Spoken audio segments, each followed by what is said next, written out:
I'm going to just quickly dig into exactly what we're doing there to illustrate that. So here is it's a bit of an ugly diagram. I apologize. I drew it myself, so that's why. But this is my attempt to sketch out inside the entire universe of Coinbase's product offerings, what are the product offerings specific to institutional investors. So on the left, you see the platform called Coinbase Prime.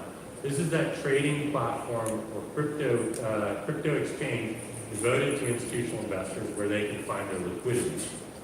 It in turn hooks to Coinbase Markets, which is that centralized marketplace and matching engine that serves all the different trading platforms inside Coinbase. And then separately, we have this platform called Coinbase Custody, which is dedicated cold storage as a service offering, again, only for institutional investors. And so these are what we believe to be the necessary building blocks for institutional adoption of crypto. If you have a prime brokerage front end, Coinbase Prime, provide access to the market as well as eventually things like margin finance, leverage, borrow and lend. You have secure, qualified custody, cold storage offerings. And if you have high performance back-end exchange, a low latency, co-location capable matching environment, we think these are the core of what you need to build a healthy marketplace. This is just a quick chart showing Coinbase's exchange liquidity versus our competitors. Other exchanges who serve U.S. customers and are regulated. We're generally number one market share, as I said before, in terms of fiat versus crypto turnover. I just want to touch on custody briefly. So I'm sure many of you have heard that custody is so important to institutional investor adoption, but may be curious as to why that is. What's so special about custody? The first thing is that in most countries, and certainly in the US and also in Korea, regulators require large asset managers who are holding investments on behalf of other investors to store those assets in some sort of regulated platform that they'll generally call a custodian. And in the US, it's called a qualified custodian. These rules are delineated by the Investment Act of 1940 and overseen by the SEC and FINRA. Basically what it means is, if you're a big asset manager in the US, you have no choice but to store your assets in one of these qualified custodians. And Coinbase's custody offering, Coinbase Custody, is one of the few qualified custodians in the crypto space today.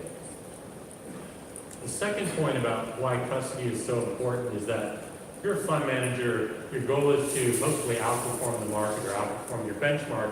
If you don't do that, it's not great, but it's not the end of the world.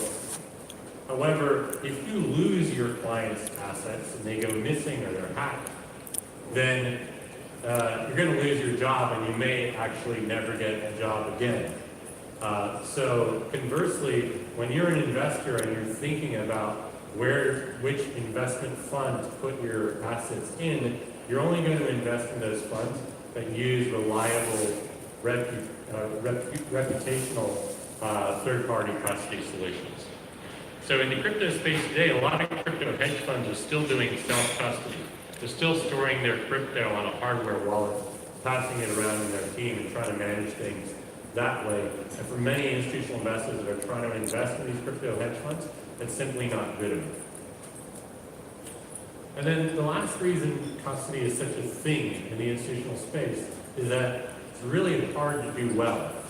And at Coinbase, I know that because we've been doing it for 6 years at scale, longer than pretty much anyone else in the market, and it hasn't been easy. We've devoted enormous engineering as well as legal compliance resources in order to get it right.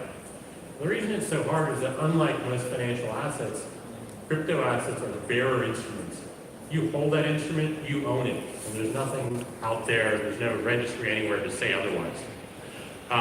So when you store a bearer instrument in digital form, you're effectively trying to secret it.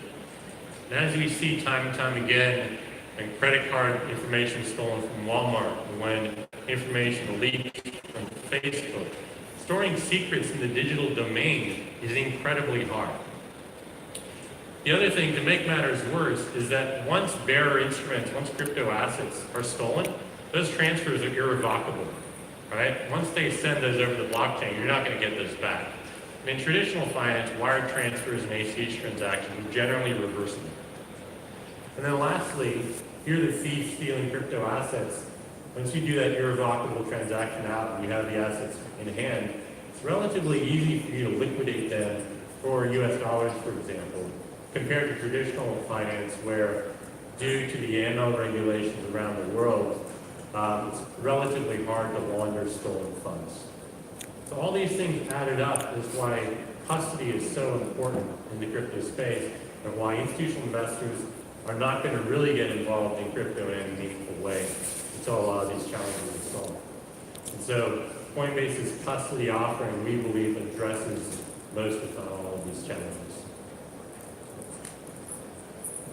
And lastly, I want to finish today's talk by sort of looking back about where we've been and where we're going in terms of institutional adoption of crypto. So just for a little history here, so Coinbase was founded in 2012.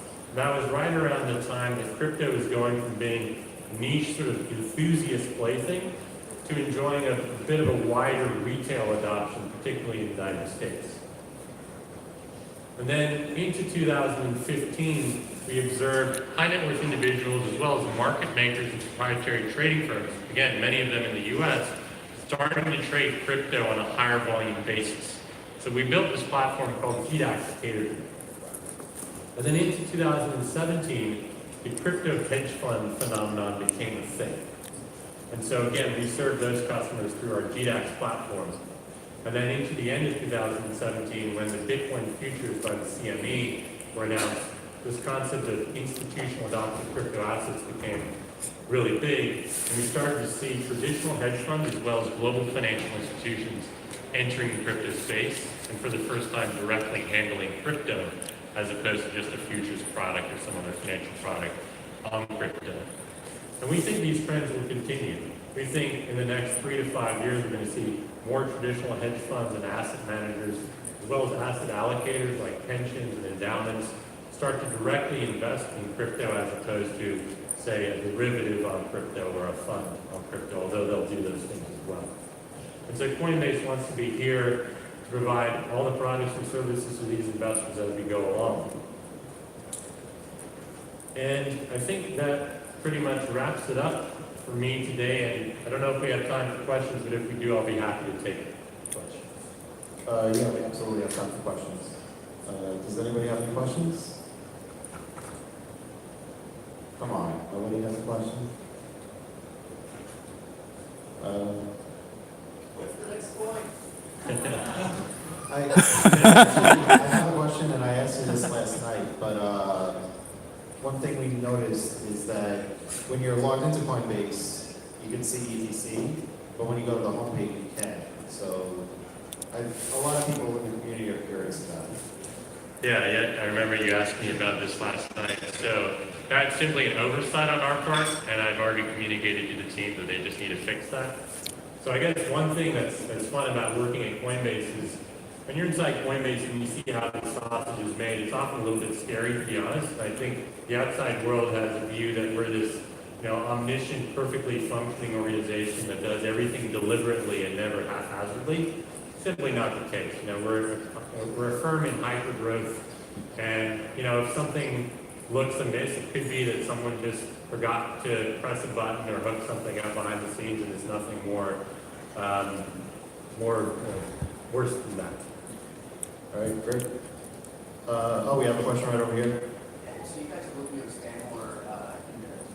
So you guys are looking to expand more into Asia. How does that look from a regulatory perspective compared to Europe and the United States, where you guys are so market dominant? Yeah, really good question. This is really top of mind for us as we expand into Asia.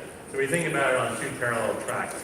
From the retail and consumer standpoint, we know the regulations are much more onerous. We have to tackle those on a country-by-country basis. So our first step is to enter Japan, to serve the Japan consumer market. Before we can do that, we need to obtain a virtual currency license from the FSA, which is quite an involved process, and that's where we are right now. We're in the process of filing and waiting for the license to come through, and that'll probably happen sometime next year.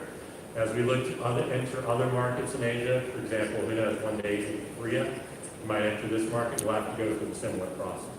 And does that regulation change the way you look at adding currencies? In many cases, it will, right? So each country has a different way of thinking about what constitutes, say, a security versus a non-security. In Korea, for example, there is no distinction, whereas in the U.S., there very much is. So what it means is, and I think you'll see this play out in the coming months as we announce new asset adoption, in some markets, we'll make assets available that won't be available in other markets, right? And that'll very much apply to Asia. And so separately, as we look at Asia on a country-by-country basis from a consumer perspective, from an institutional perspective, it's very different. We're basically, our institutional business is basically a global business. We can serve any customer globally, more or less, that meets our KYC requirements. So that's a much lower bar, and it's much more interesting for that reason. We already have customers across Asia, including Australia, China, Hong Kong, Singapore, etc. Oh, got another question. Oh, got two questions.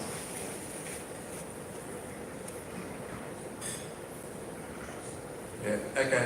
Yeah, I know you're pretty much talking about institutional side of things, but from the retail perspective, in Australia, you can only buy the crypto, you can't sell. So is that a regulatory issue there? And if so, will you encounter the same issues in China and places alike?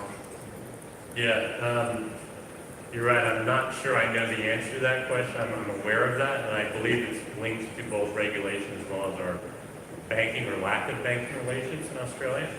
I can't really say too much beyond that, except to say that it's obviously not ideal when you can only buy something and not sell it. Yeah, okay, thank you.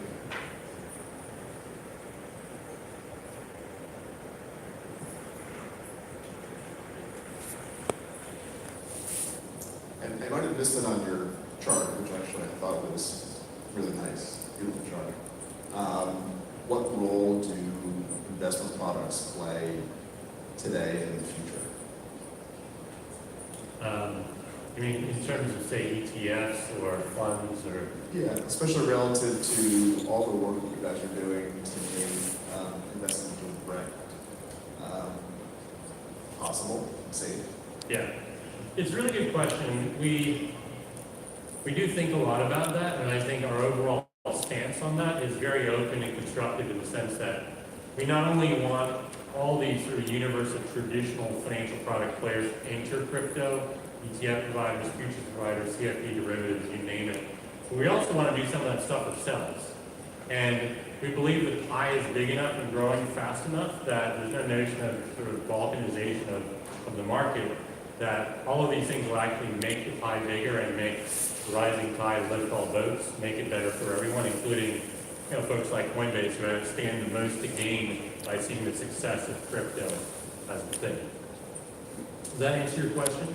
Yep. All right. Anyone else? Is still free to ask questions if you want. Okay. We're good. Thank you very much, Kayvon.